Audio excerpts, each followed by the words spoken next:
All right, so we're rolling right along in the perfect sales system, okay? We're going through the 10 steps to the perfect sales system. Some of these steps tie together, right? You can't have one without the other. So what we're talking about is product selection, okay? I just did a video on fact finding. You can't select the proper product, at least you can't guarantee you're selecting the proper product without fact finding, okay? Just like you won't be able to set a good appointment without running quotes and selecting the right product. So there's 10 steps, but these all kind of tie together. Product selection, quote, and then setting the appointment, okay? Assuming you can't go through it right there. Now, we train our agents on one-call closes. It's not going to happen every time. It's not a perfect world, right? Not every time you get a hold of a client, they're going to have 30 minutes to go through a product, through a product presentation. However, if they have the time to do a thorough presentation, remember, don't skip steps, but if they have the time to go through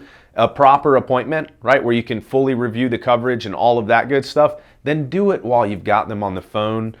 The reason why this has come to my attention is because we talk so much about setting appointments that we noticed here in my office and with some of my team that we were setting too many appointments, right? We weren't running the appointments when we had the opportunity, right? We live in a busy world. Everything is fighting for your clients, your prospects' attention, and so you've got to maximize your efficiency. If you have the opportunity to select a product, run the quote, and run the appointment, then just change this from appointment setting to running the appointment, okay? We're gonna talk about running the presentation and close in some later steps, but right now I wanna talk about product selection, quote, and setting the appointment, okay? I've done a couple videos on setting solid appointments. Matter of fact, I've heard from a few of you that it's really worked, and so if you haven't seen that video, definitely check out the appointment setting video. But we talked about fact finding, okay? You're talking about what product to select for them, why that product. Remember, my line was, hey, listen, by the end of this presentation, I want you to know what you have,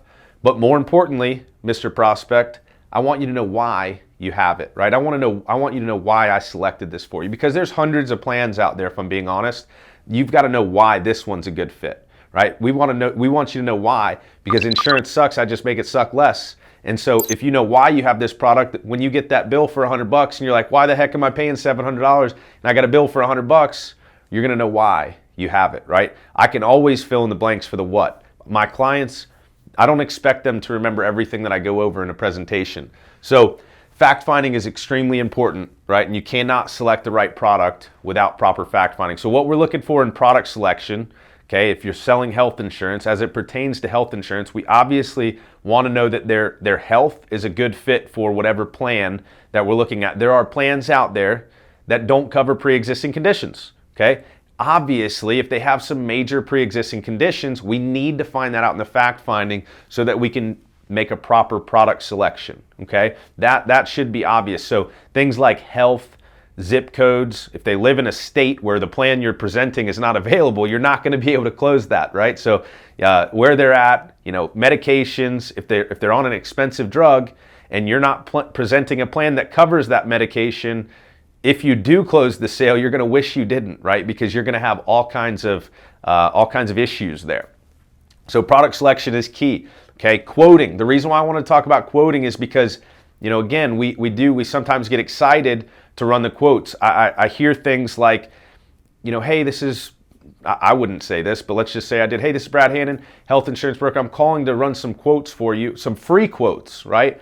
We used to joke about that all the time because free quotes, when have you got a quote that wasn't free? Like, hey, I'm calling my homeowner's insurance to see if I can get a new quote. Oh, the quote's going to cost me $10 for you to run it? Okay, forget it. No, they're always free quotes. Don't say things like, hey, I'm calling for your free quote, right? No, you are an expert. Okay, you are an expert, hopefully, and if you're not an expert, you're going to become an expert. You just got to keep on tuning in week after week after week as we drop new content. I'm not an expert, but I'm becoming an expert just by teaching you guys, so this has been fun. But the quote is so important, or the quote is important, but it's not the most important, right? Because if you're like me or you're a broker, or you've got access to a few different products or maybe just a few different ways that you can build that product, you've still got to make sure that you've done the fact finding and you're building the right plan. What I want you to avoid is just sending off free quotes, okay? Just sending them out in hopes that somebody fills out an application and gets back to you, right? That should be like a last resort. I know one of my guys in the office, Sean, he does a great job with this, okay? If he can't get a buyer on the phone or can't get a prospect on the phone, like over and over again, especially with a lead he paid for, what he'll do is he'll build some low ball quotes, just kind of shooting in the dark, if you will. Okay, he'll build some low ball quotes, shoot them over via text, just to kind of whet the appetite a little bit, right? Maybe it's going to, hey, listen, at the end of the day, you've called the lead 12, 15, 25 times and haven't got a hold of it. What's the worst that can happen if you shoot off a quote? Now that is a situation where it makes sense. But we're not just sending quotes. The quote is kind of like your leverage, right? So we'll call the quote your leverage, okay, to get to this, which is the appointment. Okay, you've got to maintain that leverage. Okay, we talk about control in the sale a lot. Okay, you've got to maintain the control. You got to maintain that leverage in order to get the appointment set. Here's why. Let's say it's Friday or let's say it's Thursday, and I talked to Eric. And Eric, we just ran some quotes for Eric on some new plans. He liked the price. It sounded good. He didn't have time to run the appointment right there. I tried. I said, hey Eric, if you got 20 minutes right now, I can shoot this over to you and we can go through it together. Okay. Eric says, no, I don't have time. I won't have time till early next week. But if you can send them to me, okay, send them to me now. That way I can go through it over the weekend and then we'll touch base early next week. Who just got control, right? I had control, okay? Asked if Eric wanted to go through it now. He didn't. And then he immediately took back control by saying, hey, I'll reach out to you. I'll go through it. We can't have that. So the way that we overcome that, the way that we're able to get that appointment set is simply by agreeing, okay? Never disagreeing. Oh, sorry, Eric, I can't do that. I don't send quotes out. What do you think's going to happen there, right? Immediately you're going to be kind of dealing with a little bit of a disagreement, right? You're not being agreeable. You're causing friction in the sale. That's not going to go over very smoothly, right? You might get away with it, but the proper way to overcome that is by saying, hey, Eric, listen, I totally understand that. I totally get that. Listen, if I was you, I would want to go through it too. But here, can you do me this favor? I'm not going to send it to you right this moment because I want to go through it with you first. After we get the chance to go through it together and I make sure that you understand everything properly, right?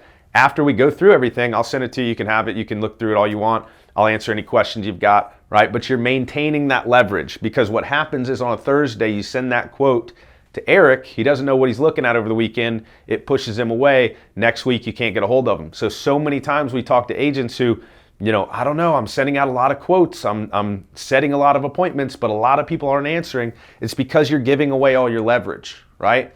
I'm not saying that you can't send a quote prior to the appointment by a day or so, but we want to limit that as much as humanly possible. I've dealt with difficult buyers that, just require you to send that quote, in advance, 2 days, 3 days in advance so they can go through it and whatnot. I'm telling you that it's a diminishing return on those types of deals.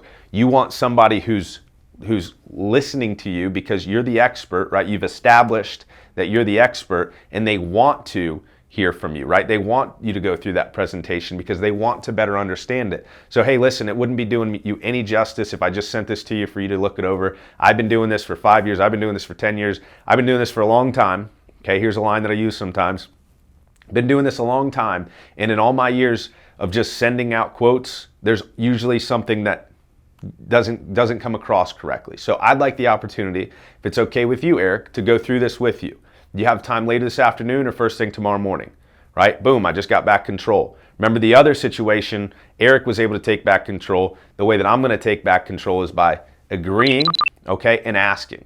Agreeing with him and then asking, hey, later today or first thing tomorrow morning, right? So product selection, quote, and setting that appointment. But remember, we're not always setting an appointment. When we can run the appointment, run the freaking appointment, right? You've got them on the phone. They're live right there. Don't let them off if you can help it. However, if you are setting an appointment, make sure that you're maintaining your leverage, which is that quote, which is your expertise, which is your different options, which is the fact that you're a broker and you've got access to all of them, right? Close more sales by following the process. Stick to the steps. Thanks for tuning in. Hey, listen, I believe the number one thing that new agents, struggling agents are missing, okay, in their sales process is fact finding. Just shot a video on fact finding. Check it out right here.